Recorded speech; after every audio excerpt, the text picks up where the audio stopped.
नमस्कार मित्रांनो, मी मूळचा कोकणातलाच आहे. लहानपणापासूनच रहस्यमय कथा ऐकायला मला फार आवडतात. त्यामुळे गावी गेलो की माझं आवडीचं काम म्हणजे एखाद्या अनुभवी व जुन्या जाणकार लोकांची भेट घेऊन त्यांच्याकडून गावच्या इतिहासाबद्दल, काही जुन्या घटनांबद्दल, असाधारण घटनांबद्दल जाणून घेणे. सदर कथा ही मी माझ्या आजीकडून ऐकली आहे. ती लहान असताना ही घटना तिच्या गावच्या शाळेत घडली होती. तर कथेला सुरुवात करतो. पण सुरुवात करण्याआधी तुम्ही जर चॅनलवर पहिल्यांदाच आला असाल तर स्वामी समर्थांचं नाव घेऊन चॅनलला सबस्क्राईब करा. त्यावेळी गावामध्ये प्रथमच एक प्राथमिक रुग्णालय चालू करण्यात आले. या इस्पितळाचा मुख्य हेतू हा गावातील गर्भवती महिलांना प्रसूती दरम्यान योग्य उपचार देणे हा होता. कारण गावाची पूर्वीची स्थिती फार बिकट होती. सर्व रोगांचे निदान हे काही घरगुती उपायांनीच होत असे. अगदी प्रसूतीसाठी देखील जुनीच पद्धत वापरत असेत. त्यामुळे अनेकदा आई आणि बाळ अशा दोघांना पण धोका ठरत असे. गावात रुग्णालय चालू झाल्यावर देखील सुरुवातीला लोक तिथे जाण्यास तयार नव्हते. त्यामुळे अगदी शेवटच्या क्षणी जेव्हा परिस्थिती हाताबाहेर जात असे तेव्हा लोक रुग्णालयात धाव घेत असत. असेच प्रसूती दरम्यान काही कॉम्प्लिकेशन आल्या की लोकांना डॉक्टरची आठवण येत असे. लोकांच्या अशा हलगर्जीपणामुळे डॉक्टरसुद्धा कधीकधी रुग्णाचा जीव वाचवण्यासाठी काही करू शकत नव्हते. सुरुवातीला तर उशिरा उपचारामुळे इस्पितळात आणि आवारात अनेक गर्भवती महिलांचा मृत्यू झाला होता. असे म्हणतात की अशा प्रकारे जर गर्भवती स्त्रीचा मृत्यू झाला तर त्या स्त्रीचा आत्मा सहजासहजी मुक्त होत नाही आणि अशा अतृप्त आत्म्याला हडळ असे संबोधले जाते. हे भूतांच्या प्रकारातील सर्वात वाईट भूत मानले जाते.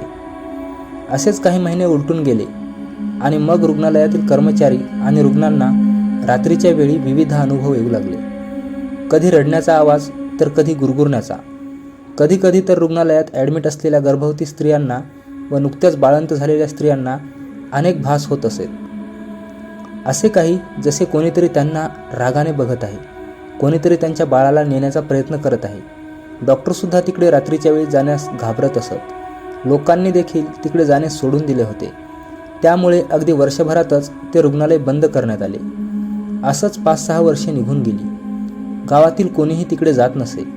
अगदी सकाळच्या वेळीसुद्धा जर एखाद्याची गुरे चुकून तिकडे गेली तर तो गुराखी देखील तिकडे जाण्यास धजावत नसे. हे रुग्णालय तसे गावापासून 5 मिनिटावर एका थोड्याशा उंच भागात बांधले होते. आजूबाजूला रान वाढले होते. दाट झाडी होती. रुग्णालयाची वास्तू अगदी भकास झाली होती. काही वर्षांनी गावी एका नवीन तरुण व निर्भीड अशा कलेक्टरची नियुक्ती झाली होती. एकदा गावच्या समस्याबद्दल बोलताना त्याला गावी शाळा आणि इतर सुविधांचा अभाव असल्याचे कळले. तेव्हा त्याने गावी नवीन शाळा बांधण्यासाठी जागा शोधण्याचे काम चालू केले. तेव्हा त्याला त्या सरकारी जागा आणि त्यावरील त्या जुन्या हॉस्पिटलबद्दल समजले. त्याने माहिती मिळवली आणि जुन्या झालेल्या सर्व प्रकाराबद्दल त्याला कळले. यातून गावी शिक्षणाचा सुद्धा किती अभाव आहे हे त्याला पटले. त्याने लगेच त्या जुन्या रुग्णालयाच्या जागी एक सुंदर शाळा उभारायचे ठरवले. शाळेचे बांधकाम चालू असताना अनेक अडथळे आले, पण त्या कलेक्टरने जिद्दीने 1-2 वर्षात त्या शापित जागेवर एक सुंदर ज्ञानाचे मंदिर उभारले.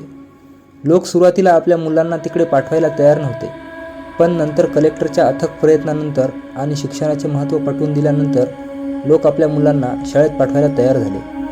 पण गावातील लोकांनी एक अट ठेवली. संध्याकाळी 6 पर्यंत शाळा चालू ठेवायची. कलेक्टरने ती अट मान्य केली आणि मग गावात नवीन शाळा चालू झाली. त्या शापित जागेवर आता ज्ञानाचे पाठ गिरवण्यात येऊ लागले. पण ते सारे अजून थांबले नव्हते. संध्याकाळी शाळा बंद केल्या नंतर विशेष अमावस्येच्या रात्री अनेक घटना शाळेत घडत असत. जसं की बेंच अस्ताव्यस्त होणे, फलकावर काहीही गिरपटले असत. पण कलेक्टरने या सर्व गोष्टीकडे दुर्लक्ष केले. त्या चांगल्या कामात विघ्न येऊ नयेत म्हणून त्यांनी खूप प्रयत्न केले. तसेच शाळाही सकाळ ते दुपार याच वेळेत चालू असे. त्यामुळे मुलांना देखील काही त्रास होत नव्हता. तसेच गावातल्या लोकांनी ठेवलेल्या अटीनुसार संध्याकाळी कोणीही तिकडे थांबत नसे. असाच काही वेळ उलटून गेला. कलेक्टर साहेबांनी गावात अनेक विकासाची कामे केली. त्यांचीसुद्धा आता दुसऱ्या गावी बदली झाली होती. शाळा वगैरे सर्व त्यांच्या नियोजित वेळेनुसार व्यवस्थित चालू होते. अशात काही महिन्यांनी शाळेत विद्यार्थ्यांची संख्या वाढल्यामुळे काही नवीन शिक्षकांची शाळेत भरती करण्यात आली. त्याच भरतीमध्ये खानदेशातून आलेल्या व नुकत्याच शिक्षकी पेशात आलेल्या सुरेश, भिकाजी, निलेश आणि सुनील अशा चौघांची निवड करण्यात आली. या चौघांसाठी हा भाग, तिथली भाषा, जेवण सारे काही नवीन होते. गावातच एका किराणा मालाच्या दुकानाच्या मागचा रिकामा भाग त्यांना घर म्हणून भाड्याने मिळाला होता. गावात शिक्षक म्हणून तसा त्यांना मान होताच. ते चौघे देखील गावात अगदी सर्वांसोबत गुण्यागोविंदाने राहत असत. कधी कोणाला काही मदत लागली तर नेहमी पुढे असत. गावातल्यांकडून त्यांना शाळेत संध्याकाळनंतर न थांबण्याचे बजावण्यात आले होते. तसेही दिवसभर शाळेत शिकवून दमत असल्याने ते देखील कधी शाळेत थांबत नसत. असेच काही महिने निघून गेले आणि वेळ आली ती वार्षिक परीक्षेची. सर्व मुले फार खुश होती, कारण आता 2 महिने त्यांना सुट्टी मिळणार होती. परीक्षेचा शेवटचा पेपर झाला. सारी मुले अगदी बागडत शाळेतून बाहेर पडली. परंतु आता खरी परीक्षा ही शिक्षकांची चालू झाली होती, कारण त्यांना दिलेल्या निकालाच्या तारखेआधी प्रगती पुस्तक तयार करायची होती. सुरेशने तर अगोदरच चौघांच्या गावी जायच्या तिकिटा काढून ठेवल्या होत्या. त्यामुळे पटापट प्रगती पुस्तकांचं काम आटवायचं असं चौघांनी ठरवलं. एक दिवस चौघेही शाळेत पेपर तपासत बसले होते. हळूहळू दुपार होऊ लागली. बहुतेक शिक्षक आजचे तपासणीचे काम आटपून घरी गेले होते. आता फक्त शाळेत ते चौघच होते. येत्या 2 दिवसात सर्व काम फत्ते करायचं असं त्यांनी ठरवलं होतं. चौघेही अगदी मन लावून आपापले काम करत होते. घड्याळाकडे त्यांचं लक्षच नव्हतं. सकाळचे संध्याकाळचे 5 वाजून गेले. तसा शाळेचा शिपाई रामू तिकडे आला. त्यांनी चौघांनाही वेळेचं भान आणून दिलं. आता शाळा बंद करायची असल्याचे सांगितले. 6 वाजल्यानंतर इकडे कोणी थांबत नाही याची देखील आठवण करून दिली. पण त्यांना काही करून काम संपवायचे होते आणि तसंही त्या चौघांचा या सर्व गोष्टीवर विश्वास नव्हता. त्यामुळे त्यांनी रामूला जवळ बोलावले आणि त्याच्या खिशात काही पैसे कोंबून त्याला सुद्धा सोबतीला थांबण्यास सांगितले. अजून फक्त 2 तास, मग आपण सर्वच एकत्र जाऊया. तसेच पैसे मिळाल्यावर रात्रीची दारूची सोय झाली होती, म्हणून रामू देखील त्यांच्यासोबत थांबला. सर्वजण आपापल्या कामात व्यस्त होते. रामू सुद्धा खुर्चीवर बसून पेंगत होता. संध्याकाळचे 7 वाजून गेले होते आणि त्यात त्या 5 जणांचे नशीब वाईट, म्हणून आज अमावस्येची रात्र होती. तसेच गावात तेव्हा विजेची सुद्धा काही भरवसा नव्हता आणि चक्क त्या दिवशी सुद्धा शाळेत वीज नव्हती. ते कंदिलाच्या प्रकाशात काम करत होते. पेपर तपासत असताना सुनीलची नजर दरवाजापाशी गेली.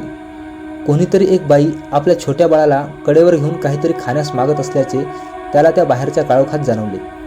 सुनीलने बाकीच्यांना देखील ते निदर्शनास आणून दिले. सुरेश बोलला, अरे असेल कोणीतरी गावातली गरीब बाई, उपाशी असेल म्हणून खायला मागत असेल. असे म्हणून त्यांनी आपल्या दुपारच्या जेवणातील उरलेली चपाती आणि भाजी रामूकडे दिली आणि तिला देऊन यायला सांगितले. रामू डोळे चोळतच उठला आणि तो बाजूला ठेवलेला कंदील घेऊन दरवाजाच्या दिशेने जाऊ लागला. कंदीलच्या प्रकाशात त्याने दरवाजात बघितले तर तिकडे कोणीच नव्हते. त्याने बाहेर देखील पाहिले, कोणीही नव्हते. तो पुन्हा जागेवर येऊन बसला. अरे गेली असेल ती पुढे, जाऊ दे चल, असे म्हणून सुरेशने परत सर्वांना कामाला लागायला सांगितले. 5-10 मिनिटांनी पुन्हा ती बाई दरवाजावर उभी राहून काही खाण्यासाठी मागू लागली. पण पुन्हा तेच, रामू कंदील घेऊन दरवाजापाशी गेल्यावर तिकडे कोणीच नाही. असा प्रकार अगदी 3-4 वेळा घडला. शेवटी 5व्यांदा सुनीलने रागातच विचारले, कोण आहे तिकडे? जेवण आहे तर मग घ्या ना, असे म्हणून तो स्वतःच दरवाजापाशी गेला. तेव्हा जणू काही हवेत विरघळावी तशी ती स्त्री आपल्या बाळासोबत कुठेतरी विलीन झाली. सुनील जरा घाबरलाच होता. त्याने बाकीच्यांना देखील ही गोष्ट सांगितली, पण सुरेश आणि बाकी दोघांचा त्यावर विश्वास नव्हता. बाई अशी कशी हवेत गायब होईल? रामूला मात्र हे सगळे काय चालू आहे ते कळले होते. त्याने सर्वांना इकडून लवकर निघूया असे सांगितले, पण सुनील सोडून कोणीही त्याचं ऐकलं नाही. अरे थोडंच काम बाकी आहे, काही नाही होणार, तुम्हाला भास झाला असेल, सुरेश बोलला. काही काळ असाच गेला. ती बाईसुद्धा बराच वेळ दिसली नव्हती. बघ बोललो ना, गावातलीच असणार ती बाई, कोणतरी उगाच घाबरवता, सुरेश बोलला. त्याचं बोलणं थांबता तोच त्या खिडकीजवळ बसला होता. तिकडून बाहेरच्या दिशेने कोणतरी बाई हुंदके देत रडण्याचा आवाज त्यांना येऊ लागला. आता मात्र सुरेश सुद्धा जरा घाबरला होता. त्याने हळूच खिडकी बाहेर डोकावले. त्याने जे बाहेर पाहिले ते पाहून त्याचे डोळेच फिरले. तो जागच्या जागी बेशुद्ध झाला. बाकीच्यांनी त्याला सावरले. आता सर्वांनाच तो आवाज आला होता. त्यांनी बाहेर बघितले तर त्यांची जणू दातखिळीच बसली. तोंडातून काही शब्दच निघत नव्हता.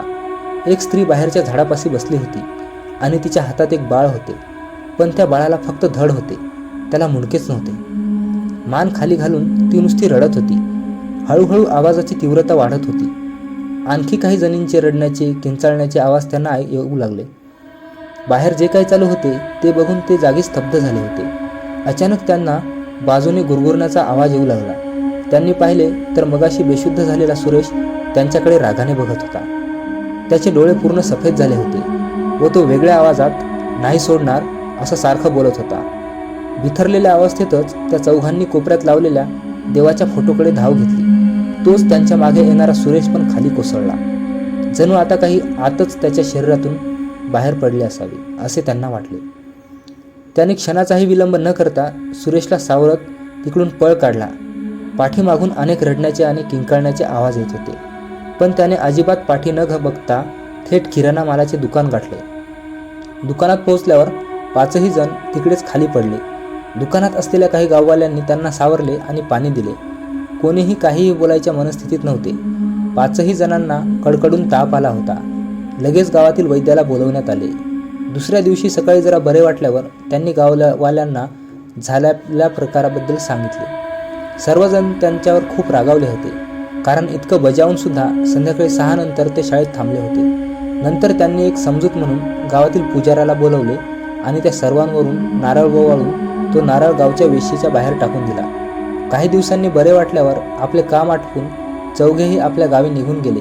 ते परत आलेच नाहीत. त्यानंतर काही वर्षांनी गाववाल्यांच्या सततच्या पाठपुराव्यानंतर ग्रामपंचायतीने ती जुनी शाळा कायमची बंद करून गावातच दुसऱ्या जागी शाळा चालू करण्याचे ठरवले.